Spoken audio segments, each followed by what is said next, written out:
কৰ্মবন্দিতৰ আপুনি চাই আছে DY365 ডিজিটেল নিচাসক্ত লোকৰ কোনো কাৰণত জানাজা কৰা নহব নিজৰ স্থিতিত অটল মছজিদ কমিটিয়ে নকৰিলে নিচাসক্তৰ জানাজা ৰূপহীহাটত এতিয়া এনে এক ঘটনা সংঘটিত হয় এই মুহূৰ্তৰে গুৰুত্বপূৰ্ণ খবৰ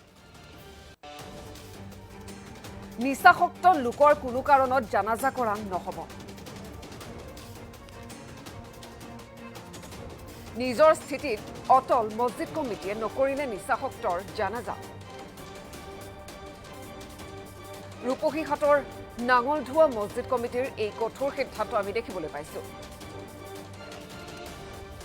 সুৰাপান কৰি দুৰ্ঘটনাত মৃত্যু হোৱা লোকৰ জানাজা বৰ্জন কৰিলে তেওঁলোকে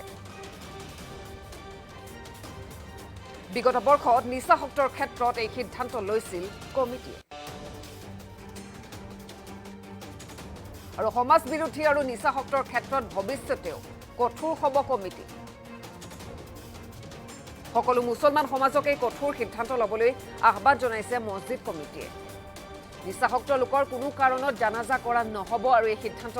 লৈছে মছজিদ কমিটিয়ে কঠোৰ সিদ্ধান্ত গ্ৰহণ কৰিছে সুৰাপান কৰি দুৰ্ঘটনাত মৃত্যু হোৱা লোকৰ জানাজা বৰ্জন কৰা হৈছে কোনো কাৰণতে তেনে লোকৰ জানাজা কৰা নহব বুলি তেওঁলোকে এটা কঠোৰ সিদ্ধান্ত গ্ৰহণ কৰাৰ লগতে মছজিদ কমিটি মুছলমান সমাজক এটা মছজিদ কমিটিখনে আহ্বান জনাইছে এনে সিদ্ধান্তৰ প্ৰত্যেকেই লবলৈ বিগত বৰ্ষত নিচাসক্তৰ ক্ষেত্ৰত এই সিদ্ধান্ত কমিটিয়ে লৈছিল সমাজ বিৰোধী আৰু নিচাসক্তৰ ক্ষেত্ৰত ভৱিষ্যতেও এই কমিটি কঠোৰ হ'ব বুলি তেওঁলোকে এতিয়া স্পষ্ট মন্তব্য কৰিছে নিচাসক্ত লোকৰ কোনো কাৰণত জানাজা কৰা নহব বুলি এবাৰ স্পষ্ট কথা কৈছে এখন মছজিদ কমিটিয়ে নিজৰ স্থিতিত অটল আছে মছজিদ কমিটিখন আৰু তাৰ পিছতে দেখা যায় নিচাসক্তৰ জানাজা বৰ্জন কৰে এইখন মছজিদ কমিটিয়ে ৰূপহীহাটৰ নাঙলধোৱা মছজিদ কমিটিৰ কঠোৰ সিদ্ধান্ত আমি দেখিবলৈ পাইছো সুৰাপান কৰি দুৰ্ঘটনাত মৃত্যু হোৱা লোকৰ কেতিয়াও জানাজা কৰা নহব তেনে লোকৰ জানাজা বৰ্জন কৰা হ'ব বুলি তেওঁলোকে স্পষ্ট কথা কৈছে তাৰ লগতে বাকি মুছলমান সমাজক যিসকল আছে তেওঁলোকক আহ্বান জনাইছে এনে সিদ্ধান্ত ভৱিষ্যতেও লবলৈ সমাজ বিৰোধী আৰু নিচাসক্তৰ ক্ষেত্ৰত ভৱিষ্যতেও এই কমিটি কঠোৰ হৈয়ে থাকিব বুলি প্ৰতিশ্ৰুতি দিয়া পৰিলক্ষিত হয় নিচাসক্ত লোকৰ কোনো কাৰণত জানাজা কৰা নহব নিজৰ স্থিতিত এবাৰ অটল আছে এখন মছজিদ কমিটি আৰু নিচাসক্তৰ জানাজা কৰাৰ পৰা তেওঁলোকে অমান্য হৈছে তেওঁলোকে নিচাসক্তৰ জানাজা নকৰো বুলি তেওঁলোকে স্পষ্ট কথা কোৱা পৰিলক্ষিত হয় ৰূপহীহাটৰ নাঙলধোৱা মছজিদ কমিটিৰ এই কঠোৰ সিদ্ধান্ত আমি দেখিবলৈ পাইছো তাৰ লগতে মুছলমান সমাজক তেওঁলোকে আহ্বান জনাইছে যে নিচাসক্তৰ কেতিয়াও জানাজা কৰিব নালাগে তেনে লোকৰ জানাজা সদায় বৰ্জন কৰিব লাগে ভৱিষ্যতেও বুলি আহ্বান জনাইছে বিগত বৰ্ষত নিচাসক্তৰ ক্ষেত্ৰত এই কমিটিখনে এই বিশেষ সিদ্ধান্ত লৈছিল আৰু নিজৰ যি সিদ্ধান্ত সেই কথাত অটুট থকা পৰিলক্ষিত হয় নিজৰ স্থিতিত অটল মছজিদ কমিটিয়ে নকৰিলে নিচাসক্তৰ জানাজা আমাৰ ওচৰত মন্তব্য আছে মন্তব্য আগবঢ়াইছো নিচাযুক্ত আছিলে এইটো আপোনাৰ নাঙ্গলদোৱা গাঁৱৰ বাসিন্দাৰ তেখেতে আগৰ পৰাই নিচা খাই থাকে নিচাযুক্ত কৰে নিচাযুক্ত কৰাৰ পিছত আমি বহুত বাধা বিঘ্নি কৰিছো কৰাৰ পিছত সি মান নাই সি নিচা খাইয়ে আছে তাৰপাছত তেল টেক্সৰ ৰূপহী গৈ পেলাই ক'ত নিচা খাইছে খাই পেলাই মানে তেল টেক্সত গাড়ীৰ পিছফালে মানে শুই আছিলে গাড়ীটো বেক কৰাৰ টাইমত মানে সি মৃত্যু হৈ গ'ল মানে কি নিচাসক্ত অৱস্থাৰ নিচা থকা অৱস্থাতে তাৰ মৃত্যু হৈছে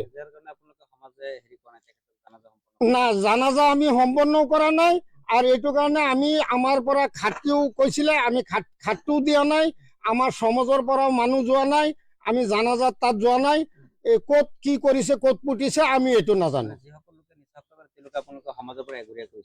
যে লোকে মানে নিচাযুক্ত কৰে ড্ৰাগছ খা মদ খা বা নিজে আত্মহত্যা কৰে সেইবিলাক মানুহক আমি সমাজৰ পৰা একঘৰীয়া ৰাখিছো এইটো বালিকা নাঙ্গলদোৱা জামে মছজিদ বালিকা বুলি কয়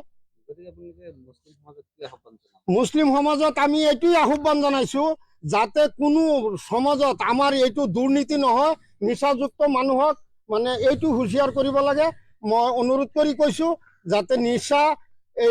এইটো বহন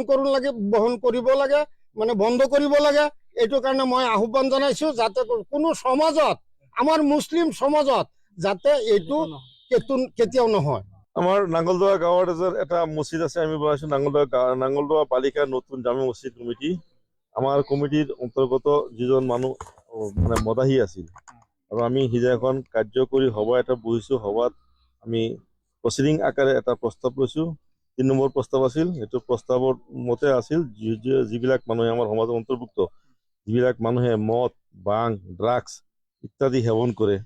যদি মৃত্যু হয় আমি আমাৰ সমাজৰ তৰফৰ পৰা জানাজা নিদিওঁ বা আমাৰ সমাজৰ যিটো কবৰস্থান আছে তাত আমি মানে কবৰস্থানত আমি কবৰ দিবলৈও মানে আমাৰ বাধা আছে আৰু যিহেতু সেইজন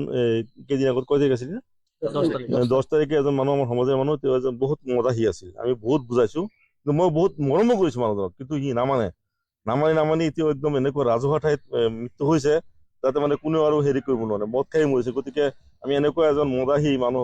যিহেতু প্ৰস্তাৱ লৈছো প্ৰস্তাৱ গৃহীত কৰিছো ৰাজহুৱাভাৱে প্ৰশ্নী আকাৰে সেইটো প্ৰস্তাৱ মনে তেখেতে আমাৰ সমাজৰ অন্তৰ্ভুক্ত আছিল গতিকে তেখেতক জানাজা দিব পৰা আমি দিবলৈ মানে স্থান দিয়া নাই নামটো আছিল মানে ডন বুলি কয় ডন বুলি ক'লে চবেই চিনে আৰু বছিৰুদ্দিন ডন বুলি কয়